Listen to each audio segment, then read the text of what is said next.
More than 2,000 years ago, long before satellites or telescopes, a single man stood beneath the Egyptian sun and asked a question no one had ever truly answered. How big is the Earth? His name was Eratosthenes of Cyrene, and with little more than a stick, a shadow, and his brilliant mind, he calculated the size of our planet with astonishing precision. This is not a legend. It is one of the most extraordinary scientific achievements in human history. Eratosthenes was born around 276 BCE in the ancient Greek city of Cyrene, located in what is now modern-day Libya. Cyrene was known for its rich culture and intellectual life. From a young age, Eratosthenes was surrounded by scholars and philosophers who valued reason, debate, and the pursuit of truth. He studied literature, mathematics, astronomy, music, and philosophy, disciplines that, in the Greek world, were inseparable from one another. As a young man, he traveled to Athens, where he learned under prominent philosophers and absorbed the best education available in the Hellenistic world. His curiosity was boundless. He questioned everything, from the nature of numbers to the shape of the heavens. This passion for understanding the world would soon take him to the greatest center of learning in antiquity, the Library of Alexandria. The Library of Alexandria was the beating heart of the ancient intellectual world. Built under the rule of the Ptolemaic dynasty, it held hundreds of thousands of scrolls from every known land. Scholars came from Greece, Egypt, Persia, and India to exchange ideas and preserve human knowledge. Eratosthenes' sharp mind and wide learning impressed both the scholars and the royal court. Eventually, he was appointed chief librarian, one of the most prestigious academic positions of his time. There, surrounded by the wisdom of centuries, he worked not just as a custodian of knowledge but as a creator of it. He studied the works of earlier philosophers, Plato, Aristotle, and Pythagoras, and pored over reports brought back by travelers and explorers. From these records, he began to see the Earth not as a mysterious, flat expanse but as a globe, a sphere governed by geometry and reason. By the time Eratosthenes began his work, educated Greeks already knew that the Earth was round. The curved shadow of the Earth during lunar eclipses and the way ships disappeared hull first over the horizon were convincing proofs. But even though the shape of the Earth was understood, its size remained a mystery. Eratosthenes believed that the world could be measured through logic and observation. He realized that the sun, being far away, cast rays that were nearly parallel when they reached Earth. If he could compare the angle of those rays at two distant points, he could find how much the Earth curved between them, and from that, calculate the planet's total circumference. It was a daring idea, both elegant and simple. All he needed was sunlight, a shadow, and a known distance. In the city of Syene, today's Aswan in southern Egypt, something remarkable happened every year on the summer solstice. At noon, the sun shone directly overhead. The light would reach straight down to the bottom of deep wells, and vertical objects cast no shadow at all. Eratosthenes learned of this phenomenon from travelers and possibly from scholars who lived there. He realized that Syene must be located almost exactly on the Tropic of Cancer, the latitude where the sun stands directly overhead once each year. Now, if the sun stood at the zenith in Syene, but not in Alexandria, farther north, the difference in the angle of the shadows between the two cities could reveal how much the Earth curved between them. On the same day and time that the sun was directly overhead in Syene, Eratosthenes conducted his famous measurement in Alexandria. He placed a vertical rod, called a gnomon, in the ground and carefully measured the angle of its shadow when the sun was at its highest point. The shadow formed an angle of about 7.2 degrees, which is 1/50th of a full circle. That simple measurement was the key. If the distance between Alexandria and Syene represented 1/50th of the Earth's total circumference, then multiplying that distance by 50 would give the full measure of the planet. But to solve the equation, Eratosthenes needed to know how far the two cities were from each other. Travel between Syene and Alexandria was common. Both were major cities on the Nile. Ancient surveyors, known as bemetists, measured distances by counting their steps during long journeys. Records from these journeys suggested that the distance was about 5,000 stadia, an ancient Greek unit of length. With his proportion set, 7.2 degrees corresponds to 5,000 stadia, Eratosthenes could calculate If 7.2 degrees is 1/50th of 360, then the Earth's total circumference is 50 times 5,000, equaling 250,000 stadia. To make the number tidier, he later adjusted it slightly to 252,000 stadia, which conveniently divides by 60, fitting the mathematical style of Greek astronomy. Depending on which version of the stadion one assumes, about 157 to 185 meters. His result ranges between 39,000 and 46,000 kilometers, astonishingly close to the actual value of about 40,075 kilometers. The accuracy of Eratosthenes' calculation is one of the great wonders of ancient science, considering that he worked without telescopes, chronometers, or accurate measuring devices. His result was breathtakingly precise. He understood that his work depended on assumptions: the sun's distance, the perfect sphericity of the Earth, the exact alignment of the two cities. But he also knew that mathematics could compensate for imperfection. Even with small errors, the geometry was solid. Later analyses show that, depending on which stadion he used, his estimate was within as little as 1 to 2% of the modern measurement.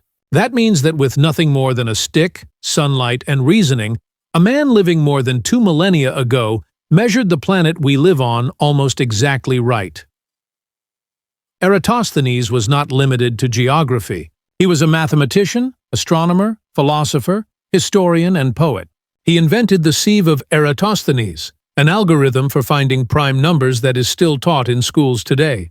He also coined the very word geography, meaning description of the Earth, and attempted to map the known world with a grid of latitude and longitude lines. His curiosity knew no boundaries. He believed that knowledge was a unified whole, that the stars, the Earth, numbers, and words all reflected one another in a harmonious order. The experiment that made him famous was not just a triumph of mathematics, but of imagination. It proved that the human mind, using only reason and observation, could measure something as vast as the Earth itself.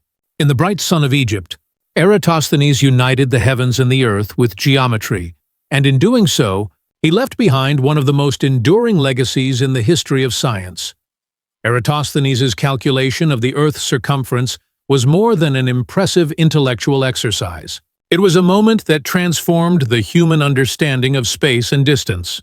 His conclusion that the Earth was a sphere of measurable size gave structure to geography and inspired the idea that science could quantify the world with precision rather than myth. The simplicity of his experiment, using shadows and geometry, belied its revolutionary impact.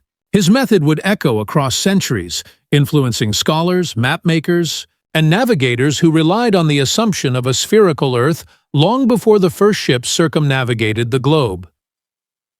The world in which Eratosthenes lived was still shaped by legend and incomplete maps. Alexandria, his home, was the center of learning and knowledge in the Hellenistic world. The Great Library, a repository of scrolls from all over the Mediterranean, was a universe of human thought condensed into one place. Eratosthenes had access to knowledge collected from Egypt, Babylon, Greece, and even India. He served as the chief librarian, responsible for organizing and analyzing this immense body of information. It was here that he encountered reports from travelers who noticed that the sun's position in the sky differed from one city to another. This observation sparked his curiosity and led him to connect simple observations with profound conclusions about the size of the Earth. What made Eratosthenes unique was not just his knowledge, but his methodical skepticism. He was not satisfied with tradition or unverified claims. Earlier, Greek philosophers like Pythagoras and Aristotle had already suggested that the Earth was round, but none had offered a numerical proof. Eratosthenes saw the possibility of turning speculation into measurement. When he heard that in Syene, now modern Aswan, the sun at noon during the summer solstice cast no shadow and shone directly into deep wells, he realized that this provided a natural experiment. If the Earth were flat, the sun's rays would strike all locations at the same angle. The difference between the shadows in Alexandria and the absence of shadows in Syene implied that the Earth must be curved. He used a gnomon, a simple vertical stick, to measure the shadow in Alexandria on the same day. By calculating the angle of the shadow, he found it to be approximately 7.2 degrees, about 1/50th of a full circle. Knowing that the distance between the two cities was roughly 5,000 stadia, he multiplied that distance by 50 and estimated the Earth's circumference to be 250,000 stadia.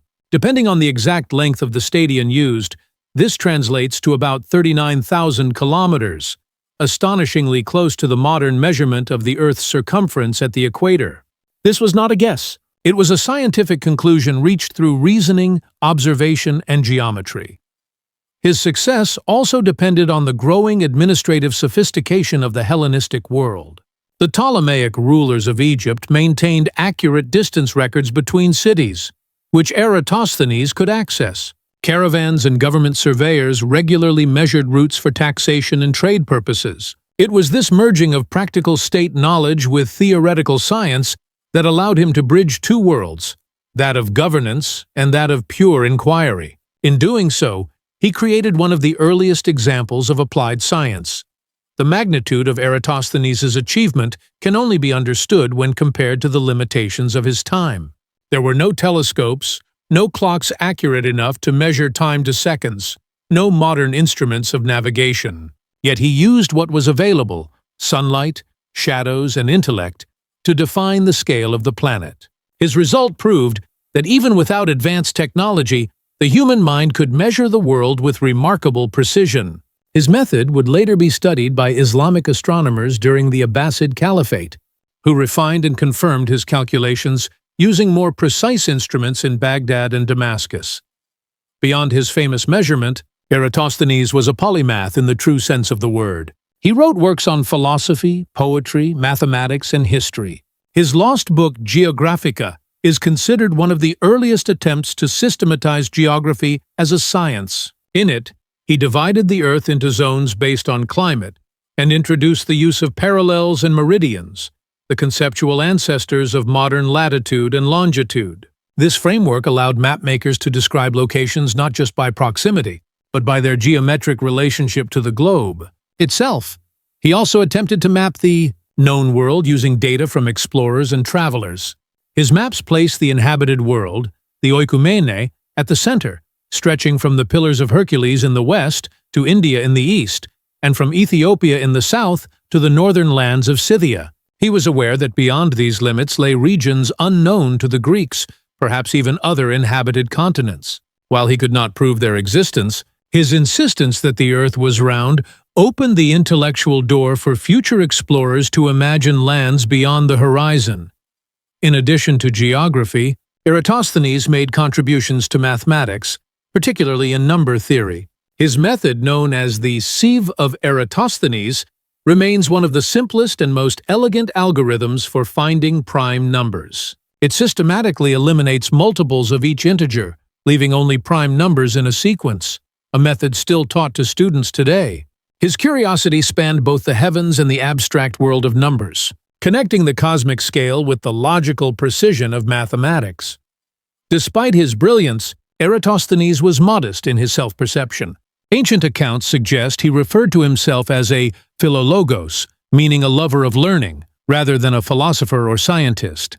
He saw knowledge as a continuum, a thread connecting language, history, mathematics, and geography. This approach made him stand apart from the narrow specialists of later ages. For him, the pursuit of truth required an open mind that crossed the boundaries of disciplines. The influence of Eratosthenes endured long after his death. His estimate of the Earth's size was widely cited by later scholars such as Strabo, Pliny the Elder, and Ptolemy, though some later writers, like Posidonius, proposed smaller measurements that influenced Columbus's miscalculated voyage centuries later. Eratosthenes' figure remained closer to reality. It was his model of inquiry, the belief that rational observation could reveal universal truths that survived the test of time. His life also reflected the tension between reason and politics. As librarian of Alexandria, Eratosthenes served under the Ptolemaic kings, who valued scholarship but also expected loyalty. His position gave him prestige but also pressure to conform. Yet, within those walls, he cultivated a generation of thinkers who continued his legacy. He measured not just the Earth, but also the distance between humanity's curiosity and the universe's mysteries. As he grew older, his eyesight began to fail. The man who had measured the earth could no longer see it clearly. Ancient sources claim that he eventually chose to end his life through voluntary starvation, unwilling to live without the ability to read and study. Whether this account is literal or symbolic, it reflects the depth of his devotion to knowledge. To Eratosthenes, life without learning was not truly life. Eratosthenes' measurement would later inspire great navigators and thinkers. When Islamic scholars in the 9th and 10th centuries translated Greek works, his methods found new life in Baghdad's House of Wisdom. Astronomers like Al-Mamun commissioned new measurements of the earth using similar principles, confirming the spherical shape and refining the circumference. These discoveries passed through medieval scholars to the Renaissance, shaping the worldview that allowed explorers like Magellan to sail around the globe with mathematical confidence. Even in modern times, scientists continue to admire the clarity of his thinking. His experiment demonstrates how pure reasoning, combined with careful observation, can achieve accuracy that rivals complex technology. The distance between two cities, the angle of a shadow, and the geometry of a circle, these simple ideas join together to define the size of a planet. Eratosthenes' spirit lives on in every act of measurement that seeks to understand the unknown. Whether in mapping distant galaxies or exploring the ocean floor, the same curiosity guides science today. He was not just a man who measured the earth. He was a symbol of how far the human mind can reach when it looks at the world not with superstition, but with reason. The shadows he studied in Alexandria more than 2,000 years ago were the first lines drawn in the geometry of modern science. By the time the last light of his era faded, Eratosthenes had already changed the course of knowledge. The earth was no longer infinite, unknowable, or divine in its proportions. It was measurable, finite, and comprehensible. He turned the heavens and the earth into subjects of study, and in doing so, made humanity a little less afraid of the vastness that surrounded them. His name would be remembered in every classroom, in every globe, and in every mind that wonders how small acts of observation can reveal the grandest truths. Centuries passed after Eratosthenes' death, yet the shadow of his intellect continued to stretch across history. What he achieved in the quiet courtyards of Alexandria would echo in the great voyages of discovery that followed 2,000 years later. His simple experiment, drawn from the geometry of light and distance, became a cornerstone of every scientific attempt to measure the world. It was proof that truth could be reached not through belief, but through observation. His mind had mapped a way of thinking that would one day lead ships across oceans, telescopes into the skies, and satellites into orbit. In the ancient world, however, the full magnitude of his discovery was not immediately recognized. Many of his writings were lost when the Library of Alexandria suffered damage through wars and fires.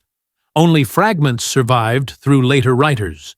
Quotations, summaries, and references scattered across the works of scholars like Strabo, Cleomedes, and Pliny the Elder.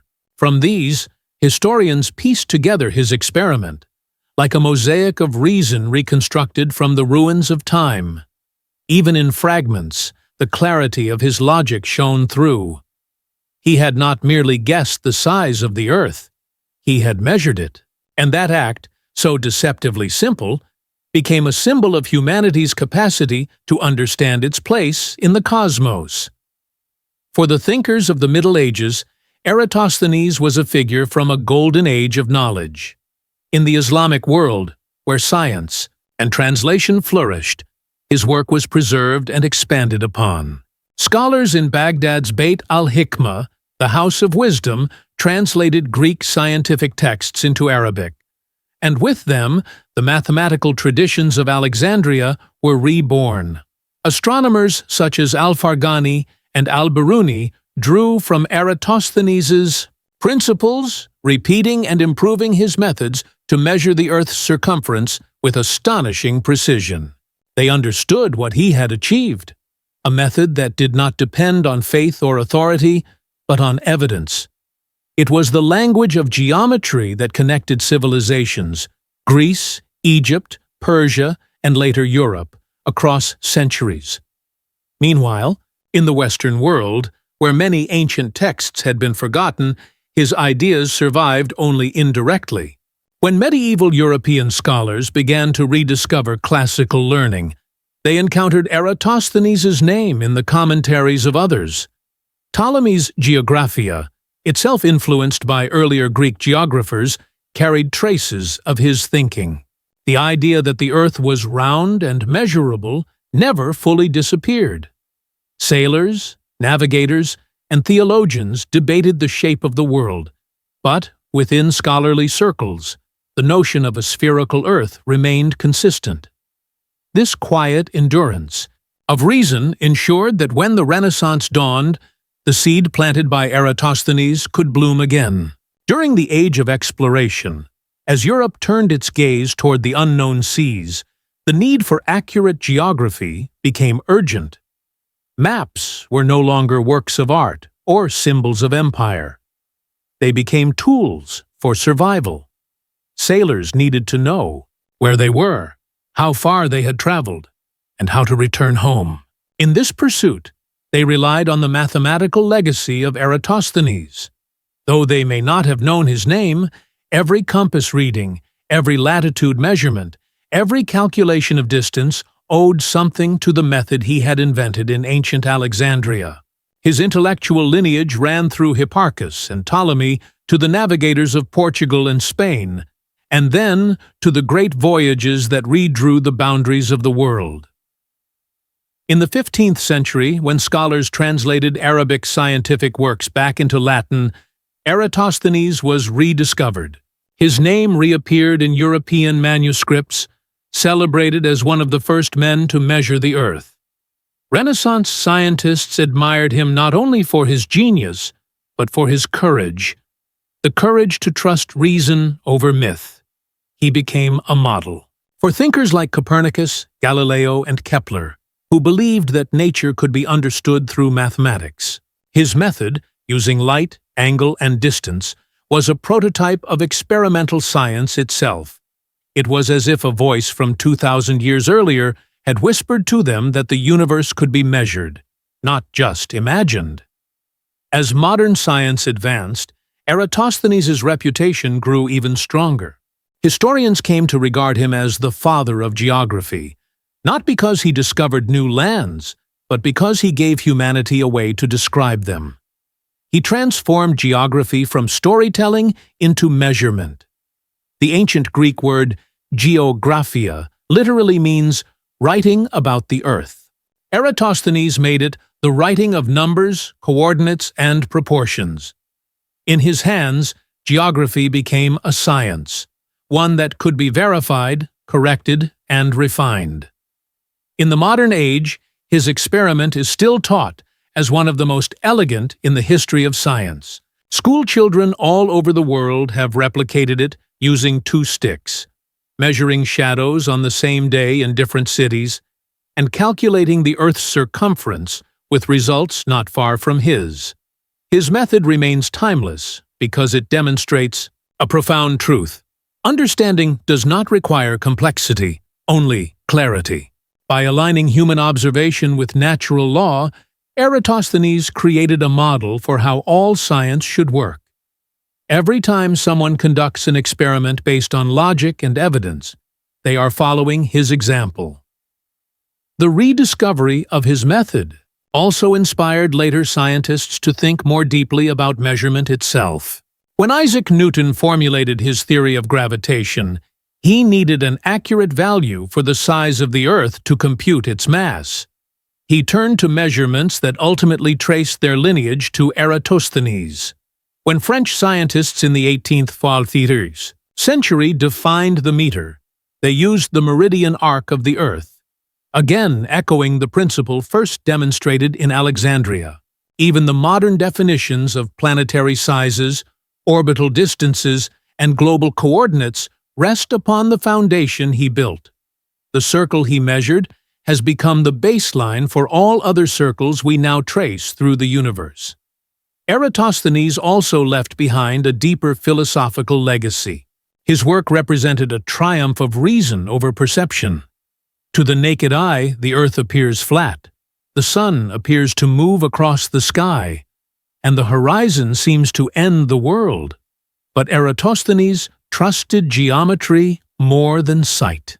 He understood that truth often hides behind illusion, and that only by thinking abstractly could one perceive reality.